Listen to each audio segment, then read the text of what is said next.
There was a woman named Cora Sloan who lived outside Hindman, Kentucky. This would have been March of 1943. One morning, her boy James caught his leg on a piece of fence wire down in the pasture, tore him open pretty good, from below the knee on down the calf, and it was bleeding. Cora tore a strip off her apron, handed it to James's older sister, and told her, "Hold that tight." Then she went out the back door. Didn't go for the telephone. Don't believe they had one anyway.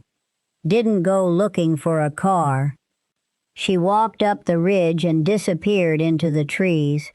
10 minutes later, she came back carrying a plant most people today would probably mow right over. I'll tell you what it was before we're done, because I've been thinking about Cora lately. I've been thinking about how many things women like her knew how to do that I couldn't have told you when I was young, and I grew up around it. My grandmother Nell had more than 30 plants written down in her old remedy ledger. Some she used often, some only once in a while. Some she warned us not to fool with unless we knew exactly what we were doing. So that's what I want to show you today. Not because I think everybody ought to run into the woods and start making medicine. Please don't do that. Some plants are useful. Some are dangerous. Some look enough alike to get you in trouble. I just don't want the old knowledge to disappear because nobody bothered to write it down. And before I forget, I finally put the larger collection together. 258 pages. Plants, preparations, old recipes, storage, measurements, and, just as important, the things you ought to leave alone. You'll find the Mountain Woman's Home Apothecary at adacaudill.com. There's a link below. That's all I'm going to say about it. All right, let me show you what was in Nell's ledger. My name is Ada Caudill. My family has been in eastern Kentucky for 6 generations. My grandmother Nell was what people around here called a granny woman. Now that could mean different things depending on which hollow you came from. Nell helped women through childbirth, sat with sick neighbors, grew herbs, and generally got called whenever somebody didn't know what else to do. She kept a ledger from 1931 until she died. Nothing fancy. Recipes mixed up with names, weather notes, births, little warnings to herself. Sometimes she'd write half a page. Sometimes she'd write 4 words and apparently expect the rest of us to know what she meant.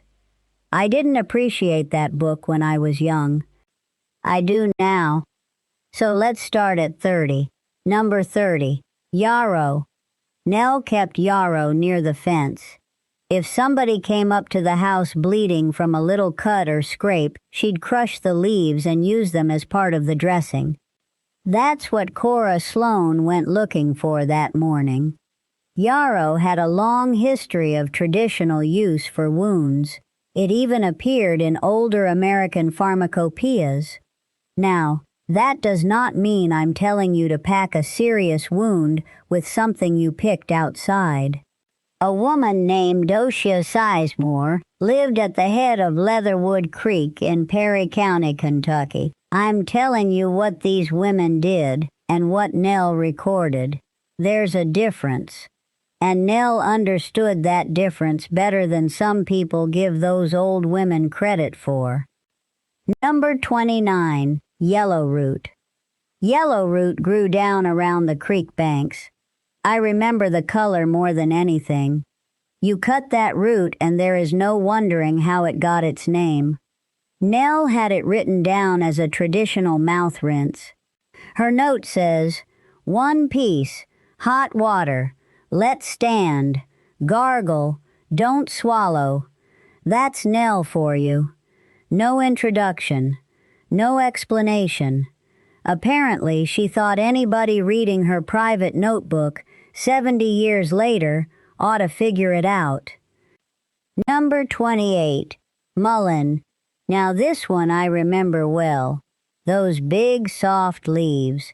Children can't leave them alone because they feel like somebody glued velvet onto a plant. Nell dried the leaves. She also gathered the little yellow flowers separately, and she was particular about not mixing up what went into which jar. That's one thing people miss when they talk about old remedies. These women weren't just throwing handfuls of weeds into boiling water. At least Nell wasn't. She had different preparations for different parts of a plant, and she'd get after you if you put something in the wrong jar. Number 27. Witch hazel. Witch hazel wasn't exotic around here. That's important. Today you hear witch hazel and you think of something in a bottle from the drugstore. Nell would have thought of a tree. She used preparations made from the bark externally around the house. Scrapes, itchy skin, little everyday things. I can still picture a bottle sitting on the kitchen shelf. Didn't have a label, which drove me crazy even then. Half the jars in that kitchen didn't have labels. Nell knew what was in them. Apparently that was good enough for Nell. Number 26. Catnip. Yes, catnip. And no, we didn't grow it for the cats, although the cats certainly appreciated the arrangement. Catnip tea turns up in a lot of old household traditions, including preparations given historically to children. Nell's note has one word circled, weak, and this is one of those places where I need to separate history from advice. I would not give an infant or young child an herbal preparation today without checking with their pediatrician. I'm showing you what is in this ledger. I'm not handing you a prescription. Number 25. Slippery elm. I have a personal grievance with slippery elm. When I was about 12, Nell sent me up the hill for bark. I came back very pleased with myself, carrying a whole armful. Wrong tree. Red maple. She took one piece, felt the inside of it with her thumb, looked at me, and handed it back. Didn't say a word. That was worse than getting fussed at. So back up the hill I went. Slippery elm's inner bark has that distinctive slick quality when it's wet. It was traditionally prepared in water and appears in old American dispensatories. Nell used honey with hers. I mostly remember being angry at that hill. Number 24. White oak. White oak bark is another one that shows up in her notes for the mouth.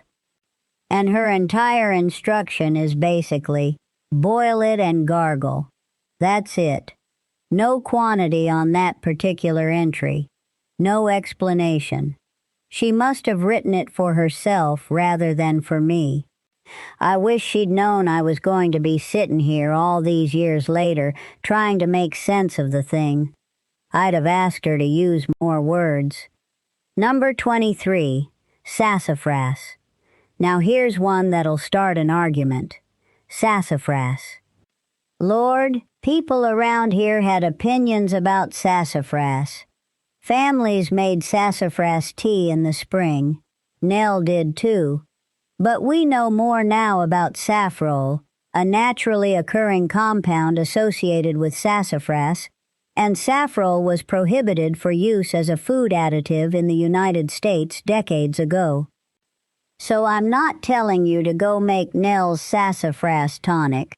I'm telling you why the recipe is sitting in a Kentucky woman's ledger from the 1930s. Old doesn't automatically mean safe. That's worth remembering. Number 22. Jewelweed. If you've spent a July in these woods, you've probably met poison ivy. And if you grew up around here, somebody probably told you about jewelweed. People traditionally crush those watery stems and put the juice on irritated skin. Nell believed it was most useful when you got to the skin early. She used to say, "The Lord put the answer close to the problem." I don't know that botany works quite that neatly, but that's what she said. Number 21, elderberry. Every September, elderberries. Every single September. I can smell them cooking if I think about it long enough. Nell made syrup from properly prepared ripe berries. First time I tried to do it myself, I was around 20 and had entirely too much confidence. Got talking, let the pot go, burned the berries down into something that looked like roofing tar. And worse, I'd already put good honey into it. Nell would have been much more upset about the wasted honey than the berries. One important thing here, elderberry needs proper identification and preparation. Raw or improperly prepared parts of the plant can make you sick. Don't improvise because somebody on the internet told you their grandmother did it, including me. Number 20, comfrey. Comfrey leaves went on the outside. That's how Nell used them. And she actually underlined that in the ledger, outside. I remember her warming the leaves and laying them over bumps and bruises. But comfrey is also a good example of why I'm cautious about turning historical remedies into modern instructions. A plant can have a long history of traditional use and still have important safety concerns. Both things can be true. Number 19, broadleaf plantain, not the banana. I always have to say that. I'm talking about that flat little weed you have probably stepped on 10,000 times. It grows in yards, paths, sidewalk cracks. Nell barely bothered writing this one down.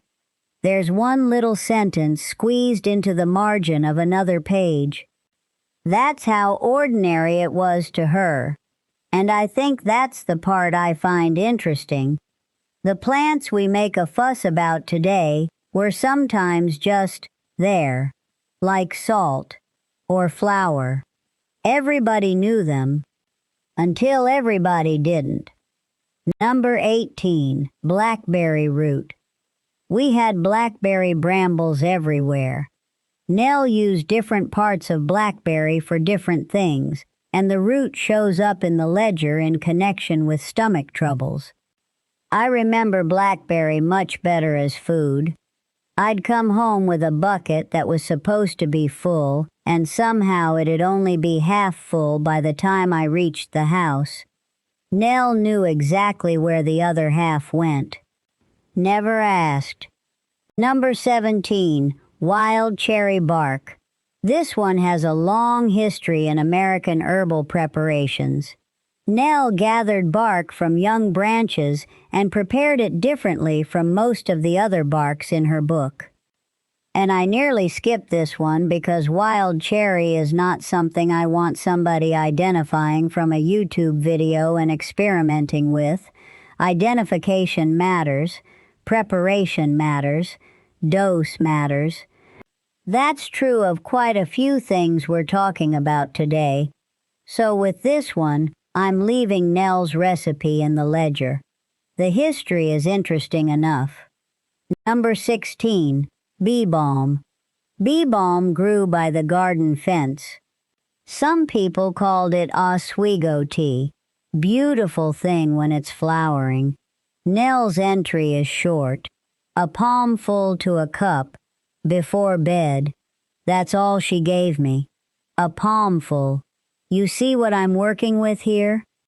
People ask me for exact measurements from these old recipes, and sometimes there simply aren't any. They cooked by sight. They gardened by sight. They knew what a little was. That knowledge is hard to put on a measuring spoon. Number 15, bone set. Boneset has an old reputation as a fever herb.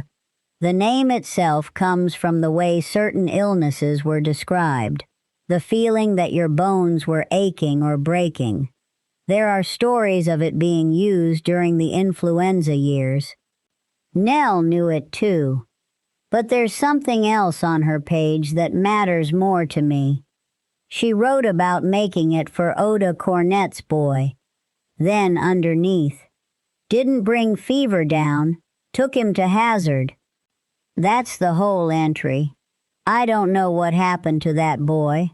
I wish I did. But I keep that part in because people sometimes imagine granny women thought herbs could fix everything. Nell didn't. When something wasn't working, you went for help. Simple as that.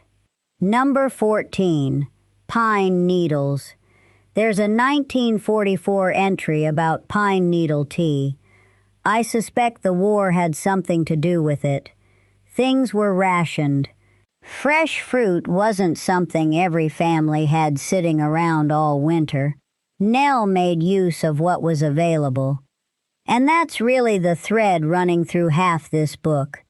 People used what grew where they lived, not because everything in nature was magical, because the store was far away and money was short. Number 13. Staghorn sumac. Notice I said staghorn sumac. Plant identification matters here. The red fuzzy clusters were traditionally soaked in water to make a tart summer drink.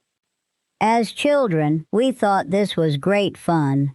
Mostly because anything you could pick outside and turn into something resembling lemonade felt like we'd beaten the adults at something. Nell didn't even date that entry. Probably too ordinary to bother. Number 12. Black cohosh. Here's the one I told you we'd come back to. Black cohosh. Nell put this under what she called women's complaints. That phrase covered an awful lot in those days. Women didn't always speak openly about menstruation or menopause, and the doctor, if you had one, was usually a man. Black cohosh has a long documented history of traditional use, and preparations of it are still sold today. But it can also have contraindications and interactions. So again, history, not a personal treatment recommendation. What fascinates me is that Nell wrote about it in 1931, first year of the ledger, which tells me it wasn't new knowledge to her even then. Number 11. Wild ginger. Now, not kitchen ginger, wild ginger. Different plant entirely. And this is another one I would rather you learn about than decide to consume based on an old notebook. Nell associated the root with stomach trouble during the colder months. I don't remember her using much of it when I was around. I remember the leaves, low to the ground, heart-shaped. Funny what stays in your mind. Number 10. Willow. Everybody has heard some version of this story. Willow bark contains salicin-related compounds and has a long history in traditional medicine. The history of salicylates eventually leads us toward modern aspirin, and that's fascinating. But here's what I don't want you to take from it. Willow bark equals homemade aspirin. Plants aren't standardized tablets. The amount of active compounds can vary, and there are safety issues and medication interactions to consider. Nell didn't know the word pharmacokinetics. She knew willow.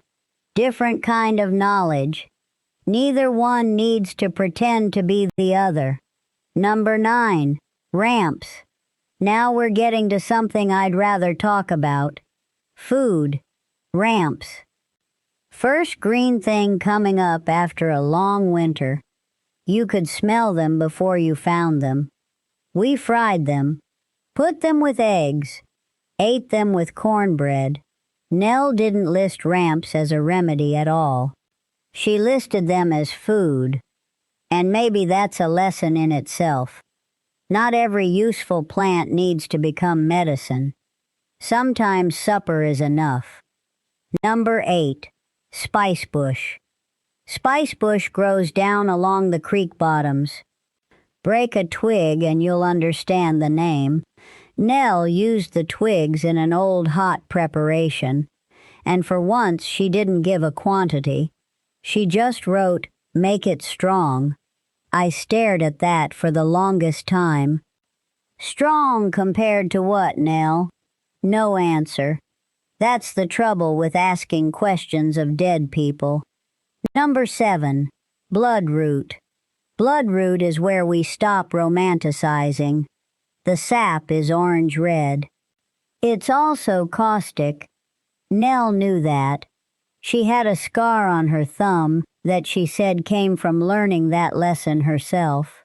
Historically, people did put bloodroot on things like warts. I do not recommend doing that. There have been serious injuries associated with inappropriate use of corrosive botanical products. So this one stays in the book as history and warning.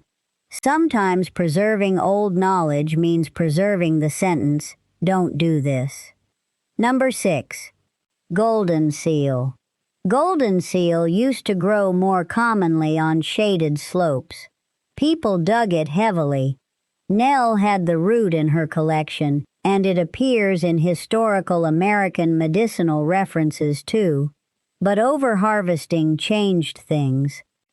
That's another part of this story people forget. Once everybody decides a wild plant is valuable, free from the woods doesn't last very long. Which brings me to another plant Nell knew well. Number 5. Peppermint. Nothing mysterious here. Mint by the rain barrel.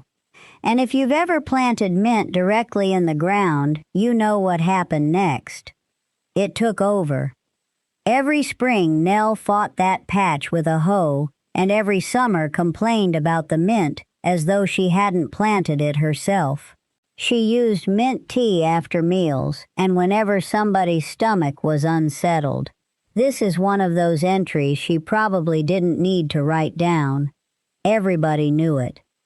Number 4. American ginseng. This is the one they nearly dug out of these mountains. American ginseng. There was money in it. Once outside, buyers started paying well for roots. People went looking, and looking, and looking. Nell's 1932 entry says she used a very small amount traditionally as a tonic. Then she wrote, "Too much keeps you up." That makes me laugh because it sounds exactly like her. No scientific discussion. Just don't come complaining to Nell at midnight because you can't sleep. Today, wild American ginseng is regulated and protected through conservation and trade rules. So don't go digging because Ada on YouTube told you her grandmother had some. Leave it where it belongs and learn the history. Number 3. Pennyroyal. Pennyroyal grew near the chicken coop.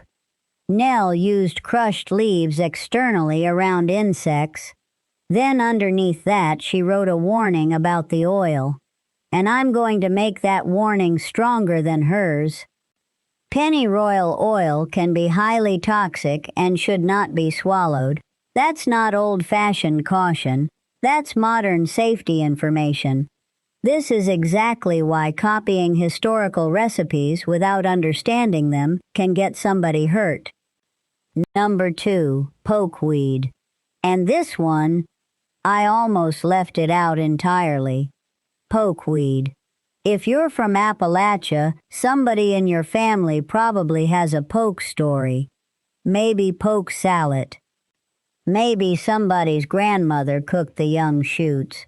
Maybe you've eaten it yourself. But pokeweed contains toxic compounds, and improper preparation can cause serious poisoning. Nell's page has warnings all over it. Red pencil, capital letters. She knew there was very little room for guessing. So I'm not going to teach you how to prepare pokeweed in a YouTube video. That's not knowledge I'm comfortable reducing to a 3-minute set of instructions. What matters is that Nell knew the difference between a plant being traditional and a plant being harmless. Those are not the same thing. And that brings us back to Cora Sloan. Number 1, knowing your place. Number 1 isn't really a plant. It's knowing your place. Knowing what grows there. Knowing what is useful. Knowing what's dangerous.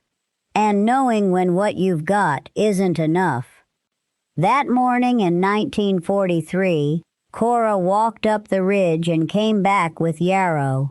According to the family story, she crushed it and used it as part of the dressing on James's injured leg while they dealt with the bleeding. That's the story that came down. And I want to phrase it that way because family stories grow in the telling. I wasn't standing there in 1943, neither was Nell, so I'm not going to pretend I can prove every detail of what happened on that ridge. What I can tell you is that women here knew their local plants extraordinarily well. They had to. There wasn't always a doctor 20 minutes away. There wasn't a 24-hour pharmacy. Sometimes there wasn't a car. And that's what I think we've lost more than anything.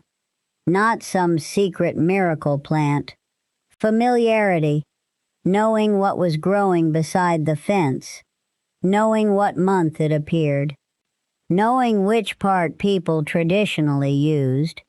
Knowing what never went in somebody's mouth. Knowing when to put the jar down and go find a doctor. Nell understood that last one. I remember a woman coming to the porch, I believe it was around 1972, asking Nell if she ought to stop taking medicine her doctor had prescribed.